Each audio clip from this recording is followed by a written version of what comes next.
I'm exhausted, like, oh my goodness, get a short book, but we always do it every day. And that way they learn the value of reading very quickly.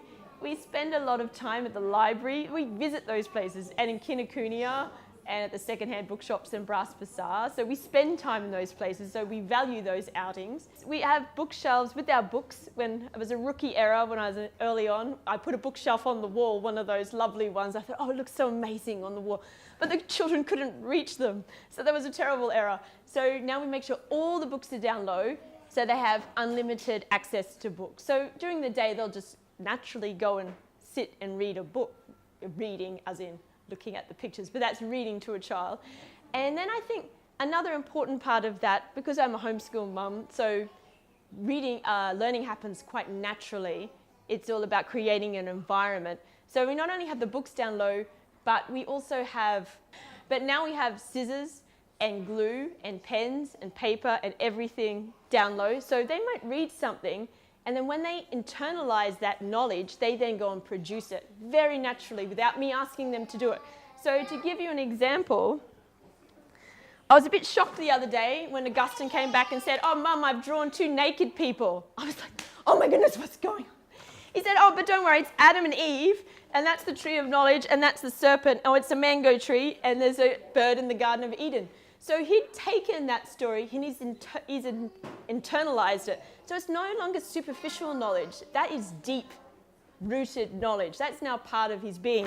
And then the other thing that we always have set up, it's called a useful box, but it's becoming a bit too useful now. We always have a cardboard box, and I collect all the toilet rolls and all the toilet paper tissue boxes and cylinders. And so they might read something about space or something, and then Augustine made his own rocket. So that was out of his own volition. I didn't ask him, can you go and make a rocket now, or anything like that. So that's a wonderful thing, and that's all derived from his love of books, because we've been reading about space and planets. So if you have those things set up, things will happen and occur very naturally. And then my last little point is that if you want children to read, you have to read yourself, because you're a reading role model. And I think it's really important to not read from a Kindle, that they need to see you reading physical books, because they will mimic what you do. So if they see the parents reading actual books, then they'll say, oh, that's a natural thing that we do in our house, and they will then do it. So I know it costs a bit more money, but to buy books, paperbacks, but maybe you could borrow those from the library.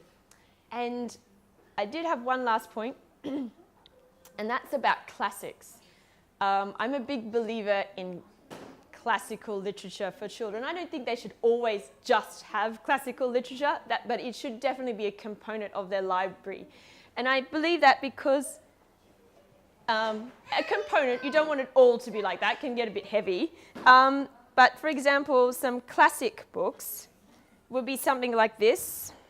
The wonderful thing about Beatrix Potter and these types of books, and the Madeline and those ones, is there's a richness of vocabulary that you don't always get, but it's in contemporary literature. But there's also something really special about these books, and I think that's why they transcend time and culture.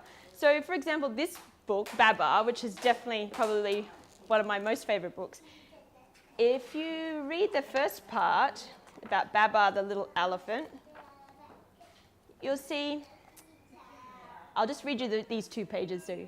Babar has grown bigger. He now plays with the other little elephants. He's a very good little elephant. See him digging in the sand with his shell? Babar is riding happily on his mother's back when a wicked hunter hidden behind some bushes shoots at them. The hunter has killed Babar's mother. The monkey hides, the birds fly away, Babar cries. The hunter runs up to catch poor Babar. So you can see the mother is shot in the story. They don't sugarcoat everything. They deal with it, but then they don't dwell on it. So this story doesn't become emo. Then that's dealt with, and then it moves along, and at the end it's a triumph. But they talk to children as people, these types of stories, and I think that's important to choose books like that. They talk to them in a man-to-man manner. There's no condescension with the story. And also with the types of words that they choose. So I'll just flip forward a little bit. This is, for example, later on. Babar discovers the village nearby, the town. And this is one of my favourite stories in this book, favourite pages. Baba then buys himself a shirt with a collar and tie, then a suit of a becoming shade of green, then a handsome derby hat, and shoes with spats. Like, they don't try to make the language any easier or the vocabulary any easier. It just is what it is. And that's something I really appreciate. And I think that's something you can get from the classics. So not all of your books have to be dense in vocabulary, but it's lovely to have a couple of books like this in your collection.